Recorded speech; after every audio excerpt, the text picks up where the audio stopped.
इमरान खान साहब की जब गवर्नमेंट थी मैं उनके डिफरेंट प्रोजेक्ट्स का हिस्सा रही हूँ और मैं तकरीबन हर हुकूमत के डिफरेंट फोरम्स के ऊपर कई सरकारी इदारों की बतौर एडवाइज़र रही हूँ।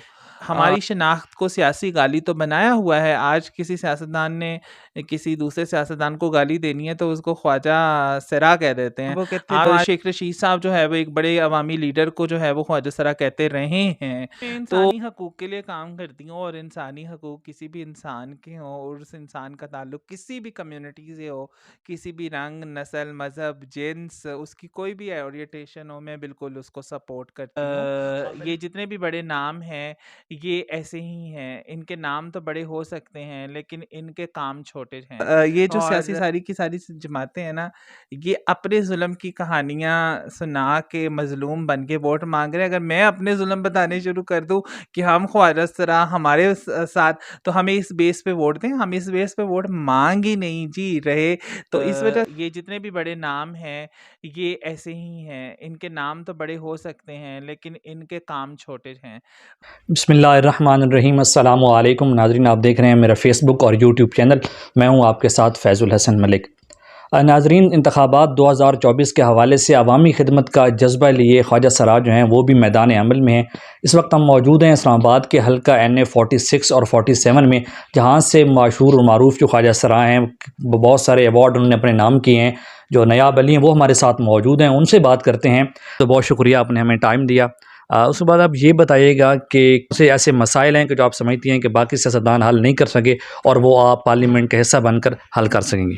बहुत शुक्रिया सबसे पहले तो। और सेकेंडली देखें कि सबसे पहले तो मैं ये समझती हूँ कि आजकल जो सियासी लीडर्स हैं उनकी अपनी कोई ज़ाती इंडिविजुअल कारकर्दगी नहीं है। सब लोग वोट किसके नाम पे मांग रहे हैं? कोई मांग रहा है नवाज शरीफ के नाम पे वोट, कोई मांग रहा है इमरान खान के नाम पे वोट, और कोई जो है वो बेनज़ीर भुट्टो या जुल्फ़िकार भुट्टो के नाम पे वोट मांग रहा है। तो कोई सियासी मंशूर लेके अवाम के पास नहीं गया है, क्लियर विजन के साथ नहीं गया, और गया भी है तो उनका मंशूर आप पढ़ लें। हम जी आपको सेहत आपकी बेहतर कर देंगे, हम आपकी तालीम बेहतर कर देंगे, हम आपको रोटी दे देंगे, कपड़ा दे देंगे, मकान दे देंगे। देखें 75 सालों के अंदर क्या ये चीज़ें आप नहीं दे सके? आपने यही चीज़ें अगर अवाम को अभी देनी है तो आप पहले 75 साल आपने क्या किया? आपने अपने बच्चों को ये चीज़ें देते रहे हैं, अपने ख़ानदान वालों को ये चीज़ें प्रोवाइड करते रहे हैं। अब आप हर 5 साल बाद ये झूठे वादे अवाम के साथ होते हैं। और मैं जब आई हूँ सियासत के अंदर, तो मैं एक बड़े क्लियर विजन और पॉलिसी के साथ आई हूँ कि मैं अगर पार्लियामेंट में बैठती हूँ तो मैंने क्या करना है। पार्लियामेंटेरियन का काम कवानीन साजी होता है। पार्लियामेंटेरियन का काम ऐसी पॉलिसियों का क़याम होता है जो कि अवाम की बेहतरी के लिए होते हैं। हमेशा हमारे इस्लामाबाद के अंदर अगर स्पेसिफिकली बात कर लें तो 50% जो है वो ख़वातीन वोटर है। और मैं स्पेसिफिकली यहाँ पे वोटर्स की क्यों इससे ज़्यादा बात कर रही हूँ क्योंकि इस्लामाबाद की ख़वातीन की कोई नुमाइंदा जो है वो पार्लियामेंट के अंदर मौजूद नहीं है क्योंकि हमारे पास रिज़र्व सीट ही नहीं है। तो आप जो इंतखाबात में हिस्सा ले रही हैं, यहाँ पर ख़ास तौर पर अगर हल्का NA 46 और 47 की बात की जाए तो यहाँ पर बड़े बड़े नाम मतलब सियासत में हिस्सा ले रहे हैं इस मरतबा इलेक्शन में। अगर तारिक फजल चौधरी की बात की जाए तो वो पाकिस्तान मुस्लिम लीग नून से ले रहे हैं, जो अंजम वकील हैं वो ले रहे हैं। पाकिस्तान तहरीक इंसाफ की बात करें तो शुएब शाहीन है, अली बुखारी हैं। तो आप कितनी पुरुमीद हैं कि आप इनके मुकाबले में इलेक्शन जीत सकेंगे?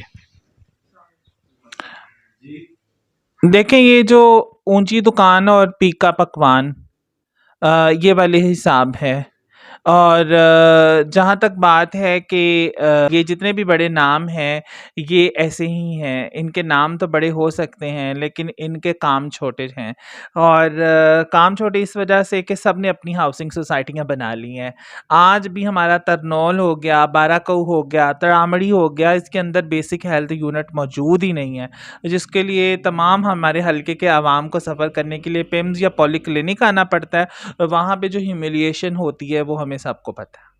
उस हवाले से आप ये बताइएगा कि जैसे आपके फ़ंड्स वगैरह की बात की जाए तो इलेक्शन के हवाले से बड़े फ़ंड्स ज़रूरत होते हैं, जैसे बड़े-बड़े नाम भी शामिल हैं, तो करोड़ों रुपए के अखराजात आ जाते हैं कैंपेन के हवाले से, गाड़ियों और ख़ास तौर पे इलेक्शन वाले दिन के हवाले से।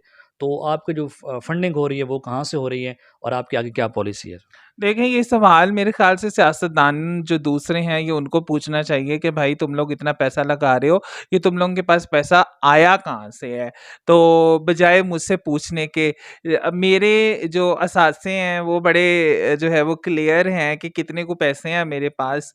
तो हमने तो आवाम से अपील की हुई है कि आप दूसरी सियासी जमातों की तरह आपने पीटीआई को इतना ज़्यादा फंड दे दिया, आपने टेलीथॉन में इतने करोड़ों रुपए जमा करा दिए, और जो इंडस्ट्रियल्स हैं उन्होंने जाके जो है वो नवाज शरीफ की पार्टी को पैसा दे दिए।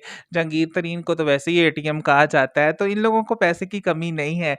तो उनसे पूछें कि उन्होंने कहाँ से पैसा आ रहा है, तो हमें आप उन लोगों की तरह हम तो नहीं है अमीर, आप हमें दें। तो मैंने तो आवाम से अपील की हुई है, इलेक्शन फंड लॉन्च किया हुआ है, तो मैं चाहूँगी आप भी डोनेट करें। तो आप ये बताइएगा कि आपने किसी सियासी जमात की तरफ से क्यों एज़ अ कैंडिडेट के तौर पर हिस्सा नहीं लिया बाकी सियासी जमातों में? आपने खुद आज़ाद उम्मीदवार के तौर पर ही क्यों? और आगे जाके आपका किसी सियासी जमात के साथ इल्हाक हो सकता है? देखें, आपको क्या लगता है कोई ऐसी सियासी जमात है जो अवाम की उमंगों की तर्जुमानी कर रही है?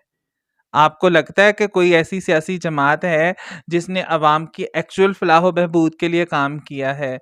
आप सब ने जो है वो सब की सब जो सियासी जमातें हैं उन्होंने क्या किया है, आज उनके वोट मांगने की स्ट्रेटजी क्या है? की पार्टी जो है वो हमारी, वो क्या करते हैं, वो कहते हैं देखें जी नवाज शरीफ ने जिला वतनी काटी, नवाज शरीफ की बेगम मर गई, नवाज शरीफ को अम्मा मर गई, नवाज शरीफ को जो है वो आने नहीं दिया गया। ठीक है, टू बी वेरी ऑनेस्ट, ये जो सियासी सारी की सारी जमातें हैं ना, ये अपने जुल्म की कहानियां सुना के मजलूम बन के वोट मांग रहे हैं। अगर मैं अपने जुल्म बताने शुरू कर दूं कि हम ख्वाजा सरा हमारे साथ, तो हमें इस बेस पे वोट दें, हम इस बेस पे वोट मांग ही नहीं जी रहे।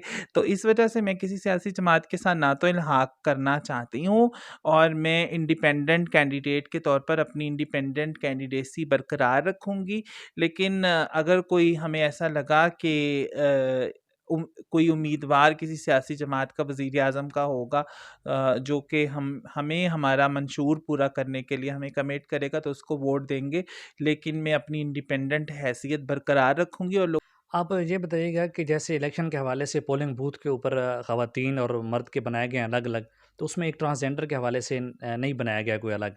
तो इस हवाले से आप क्या समझती हैं, कितनी मुश्किलात का सामना करना पड़ सकता है आपको इलेक्शन डे के दिन? देखें, स्पेसिफ़िकली जहाँ तक इस्लामाबाद की बात है, तो इस्लामाबाद में बिल्कुल हमें मसला तो सामना करना पड़ सकता है, लेकिन हमने डिस्ट्रिक्ट रिटर्निंग ऑफ़िसर को इस चीज़ पे हमारी मीटिंग हुई है और उन्होंने उसे कहा कि इस चीज़ को इंश्योर कराओ कि कोई हरासमेंट का, कोई इस तरह का मामला ना होए। और तो हमने कुछ रिकमेंडेशन बनाई है। मसला ये है कि ये सेपरेट इलेक्टोरल रोल और सेपरेट इलेक्टोरल बूथ जो है, it's not part of election act और इलेक्शन रूल, लेकिन ये बनना चाहिए, ये हमारी डिमांड रही है। आप देखेंगे कि जो नेक्स्ट गवर्नमेंट आएगी तो उसके अंदर इस तरह के हम अमेंडमेंट्स लेके आएंगे। मैं ये कहती हूँ कि हम हर चीज़ सेपरेट की क्यों बात करते हैं? सेपरेट तो मुआशरे ने हमें बहुत पहले का कर दिया हुआ है। मुआशरे ने हमें खुडे लाइन तो लगा दिया है। नहीं, तो आप क्या समझती हैं कि आपको ख्वाजा सरा होने की वजह से मुश्किलात का सामना करना पड़ रहा है, फेस करनी पड़ रही हैं काफ़ी, मतलब जब आप कैंपेन में जाती हैं तो? मैं बिल्कुल इसकी तरफ ही आ रही हूँ। मैं ये कह रही हूँ कि देखें कि जो हमारा सिस्टम है ना, मैं उसके ऊपर पहले बात कर लूँ कि वो इंक्लूसिव होना चाहिए। वो शमूलियत उसके अंदर होनी चाहिए कि अगर कोई ख्वाजा-सरा औरत है तो उसको औरतों के पोलिंग बूथ में जगह मिलनी चाहिए। मसला अभी जगह ना मिलने का है। तो अगर जो है वो एग्जिस्टिंग फ्रेमवर्क के अंदर अगर ख्वाजा-सरा औरतों के पोलिंग बूथ में जाएगा तो उसको धक्के देके निकाल देंगे, कि मर्दों के पोलिंग बूथ में जाएगा तो उसको मर्दों के तौर पर डिस्क्रिमिनेशन होगी। मर्द मर्द उसके साथ हरास करेंगे। तो हमारी शनाख्त को सियासी गाली तो बनाया हुआ है। आज किसी सियासतदान ने किसी दूसरे सियासतदान को गाली देनी है तो उसको ख्वाजा सरा कह देते हैं। आप देखें कि इंटरनेट के ऊपर आप सर्च करें ख्वाजा सरा, तो वहाँ पे आपको ख्वाजा सराओं के मसले नहीं नज़र आएँगे, वहाँ पे आपको ख्वाजा आसिफ नज़र आएगा। तो ये इस तरह के चैलेंजेस तो हैं। और शेख रशीद साहब जो है वो एक बड़े अवामी लीडर को जो है वो ख्वाजा सरा कहते रहे हैं। तो अब ऐसे सिस्टम के अंदर जहाँ पे एक पूरी कम्युनिटी मॉकरी बन गई है, तो उसके अंदर चैलेंज तो है। अवाम हमें सीरियस नहीं लेती। अवाम कुछ लोग ऐसे होते हैं जो कि ताने भी कसते हैं, आवाज़ें भी कसते हैं और कहते हैं कि अच्छा तुसी कौन खुसरों का काम कहते हैं नाचना है, तुम लोग इलेक्शन लड़ने आ गए हो। कुछ लोग इसको बहुत ही ईगो पे ले लेते हैं और कहते हैं कि अच्छा हुन खुसरा साढ़े मुकाबले च इलेक्शन लड़ेगा। तो there are a lot of challenges, लेकिन डिस्पाइट ऑफ ऑल दैट जो है वो हम इस मैदान में हैं। ये रियलिटी है और ये सबको एक्सेप्ट करनी पड़ेगी कि उसी सीट के लिए जिसके लिए हमारे ये सरमायादारान कंटेस्ट कर रहे हैं, उसके लिए ख्वाजा सरा भी कंटेस्ट कर रहा है और आप देखेंगे ये इलेक्शन बड़ा हिस्टोरिक होएगा। अब ये बताइएगा, ख्वाजा सराय दूसरे ग्रुप के, उन्होंने आप पर जो है ना वो इल्ज़ामात लगाए हैं कि आपका दूसरे ग्रुप के साथ ताल्लुकात हैं, एलपीटीई जो है आप उनको सपोर्ट करती हैं और वो नहीं करती। तो इसमें कितनी सदाकत है? इस पर आपका क्या बयान है? देखिए, मैं इंसानी हकूक़ के लिए काम करती हूँ और इंसानी हकूक़ किसी भी इंसान के हों और उस इंसान का ताल्लुक किसी भी कम्युनिटी से हो, किसी भी रंग, नस्ल, मज़हब, जिन्स, उसकी कोई भी ओरिएंटेशन हो, मैं बिल्कुल उसको सपोर्ट करती हूँ। और आप एलपीटीई की जो मुहिम है उसको सपोर्ट करती हैं? मैं एलजीबीटी जो लोग हैं, उनके इंसानी हकूक़ को सपोर्ट करती हूँ। अब इसमें आप इसको मुहिम के साथ जोड़ दें तो ये फिर लोगों की अपनी ज़हनियत है। तो बाकी जहाँ तक कोई मूवमेंट या एजेंडा प्रमोट करने का मेरे ऊपर इल्ज़ाम है, तो वो सिर्फ़ इल्ज़ाम ही है और उसके अंदर कोई सदाकत नहीं है। रियासत के लिए हर शख्स जो उसके अंदर रहता है उसके बराबर के हकूक़ हैं। तो मेरी ख्वाजा सरा कम्युनिटी बहुत मासूम है। मेरी ख्वाजा सरा कम्युनिटी को लोगों ने इस्तेमाल किया है। इसमें मेरी ख्वाजा सरा कम्युनिटी ना मेरे ख़िलाफ़ है, बल्कि ये वही जमातें हैं जिन्होंने इनको एंगेज किया था शरीयत कोर्ट वाले केस के अंदर और इनकी क्लियर पॉलिटिकल एफ़िलिएशन की वजह से इन्होंने मेरे कागज़ात चैलेंज किए थे, जो कि अल्हम्दुलिल्लाह मैं जीत चुकी हूँ। मेरा आखिरी सवाल आपसे है कि एक सियासी जमात पाकिस्तान तहरीक-ए-इंसाफ, उनके जो चेयरमैन हैं, बानी चेयरमैन इमरान खान, वो इस वक्त जेल में हैं और उनका यही है कि हमें लेवल प्लेइंग फील्ड नहीं दी जा रही। हमारे से जो इंतखाबी निशान था, वो आप क्या समझती हैं कि जो एक सियासी जमात को लेवल प्लेइंग फील्ड मिलनी चाहिए और इंतखाबी निशान जो है वो उससे नहीं लेना चाहिए और जो मुकाबला है वो ग्राउंड पर होना चाहिए सबके सामने, सारे जो सियासी जमातें हैं या कैंडिडेट हैं वो अवाम में जाएँ, फिर अवाम फैसला करे और जितने भी उनके मतलब चादर चारदीवारी का तकद्दुस पामाल किया जा रहा है, उनके साथ जुल्म किए जा रहे हैं। तो और वो उनका कहना ये है कि नवाज़ शरीफ को मतलब लाडला बना के लाया जा रहा है और उनको मतलब अवाम के सरों पर मुसल्लत किया जा रहा है। तो इस हवाले से आप क्या कहेंगी? इस टाइम आप कौन-सी जमात की आप बात कर रहे हैं? मुझे तो इलेक्शन में कहीं पे नज़र नहीं आ रही इस तरह की इस नाम की कोई जमात। यही तो बेसिक बुनियादी सवाल है ना। वो यही कहते हैं कि हम इंतखाबात से भी अलग कर देंगे, हमारा नाम भी ख़त्म कर देंगे। देखें, मैं आपको यही इसी तरफ जब आप एक आपका नाम ही तहरीक-ए-इंसाफ है, तो आपको इंसाफ और कानून के साथ खड़ा होना पड़ता है। अच्छा, आगे अगर मुस्तकबिल में आकर आपको इत्तेहाद करना पड़ जाए पाकिस्तान तहरीक-ए-इंसाफ के साथ या इमरान खान के साथ, तो आप कर लेंगे उनके साथ इत्तेहाद?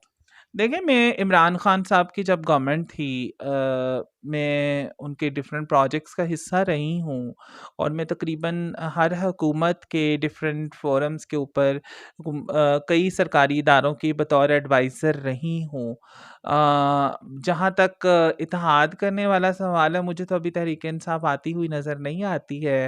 अगर आएगी तो फिर ये देखेंगे और मैं असम्पशन्स के ऊपर कोई बात नहीं करती। बहुत शुक्रिया। बिल्कुल, इनका यही कहना था कि जैसा कि अब इंतखाबात में बाकी जमातें हिस्सा ले रही हैं, उसी तरह जैसे ट्रांसजेंडर कम्युनिटी है, उनको भी मौका मिलना चाहिए ताकि वो भी इंतखाबात में हिस्सा लें और मैं उनकी नुमाइंदगी कर रही हूँ, सिर्फ़ ख्वाजा सरा कम्युनिटी की नुमाइंदगी नहीं कर रही हूँ, बल्कि इस्लामाबाद के जितने भी हल्के की आम आवाम है, उनकी नुमाइंदगी कर रही हूँ और जो बुनियादी मसाइल हैं इधर के इस्लामाबाद के, जो आज तक हल नहीं हो सके, इतने बड़े-बड़े नाम यहाँ से जीते मगर उन्होंने अवाम के मसाइल हल नहीं किए, तो मेरी पूरा फ़ोकस होगा, पूरी तवज्जो होगी कि इस्लामाबाद की जो आम आवाम है, उनके मसाइल को हल किया जाए। आज तक के लिए इतना ही, इजाज़त दीजिए। अल्लाह हाफ़िज़।